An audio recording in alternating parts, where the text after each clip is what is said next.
சிவபெருமானது 64 திருவிளையாடல்களில் தடாதகை பிராட்டியார் திரு அவதார படலம் நூலின் 4வது படலமாகும். பாண்டிய நாட்டை மலையத்துவசன் அரசன் சிறப்புற ஆட்சி செய்து வந்தான். அவன் சூரசேனன் என்னும் சோழ அரசரின் மகளான காஞ்சனமாலையை திருமணம் செய்தான். ஆனால் இத்தம்பதியருக்கு நீண்ட நாட்கள் குழந்தை பேறு வாய்க்கவில்லை. இதனால் மலையத்துவசன் அஸ்வமேத யாகம் செய்ய தொடங்கினான். 99 யாகங்கள் முடிந்த நிலையில் இந்திரன் இப்பாண்டியன் 100 யாகங்களை முடிப்பானாகில் நொடிப்பொழுதில் இந்திர பதவி அவனுக்கு போய்விடும் என்று எண்ணி மலையத்துவசன் முன் தோன்றினான். பாண்டியனே, நீ நற்புத்திர பேற்றினை விரும்பினாய். ஆதலால் உலக இன்பத்தை அளிக்கக்கூடியதும் நற்புத்திர பேற்றினை வழங்கக்கூடிய புத்திர காமேஷ்டி செய் என்று கூறி தன்னுலகத்தை அடைந்தான். பாண்டியனும் இந்திரனின் வழிகாட்டுதலின்படி புத்திர காமேஷ்டி யாகத்தை தொடங்கினான்.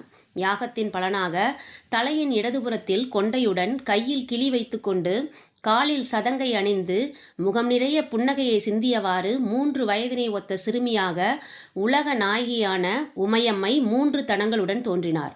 அக்குழந்தையின் கண்கள் மீன்களைப் போன்று நீண்டு அழகாக இருந்தன. ஆகையால் அங்கையர் கன்னி என்ற பெயரில் அழைக்கப்பட்டாள். அவள் தன் சின்னஞ்சிறு கால்களால் நடந்து காஞ்சனமாலையின் மடியில் போய் அமர்ந்தாள். தன்னுடைய சின்னஞ்சிறிய செவ்விதழ்களால் காஞ்சனமாலையை அம்மா என்று மழலை மொழியில் அழைத்தாள். இதனை கண்டதும் காஞ்சனமாலை குழந்தை வடிவில் இருந்த உலக அன்னையை வாரி எடுத்து அணைத்து முத்தமிட்டு மகிழ்ந்தாள்.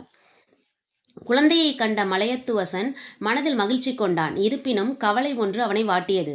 புத்திர பேற்றினை விரும்பி புத்திர காமேஷ்டி செய்த தனக்கு தான் விரும்பியபடி ஆண் குழந்தை தோன்றாமல் 3 தனங்களுடன் கூடிய பெண் குழந்தை தோன்றியதுதான் அவனுடைய கவலையாகும்.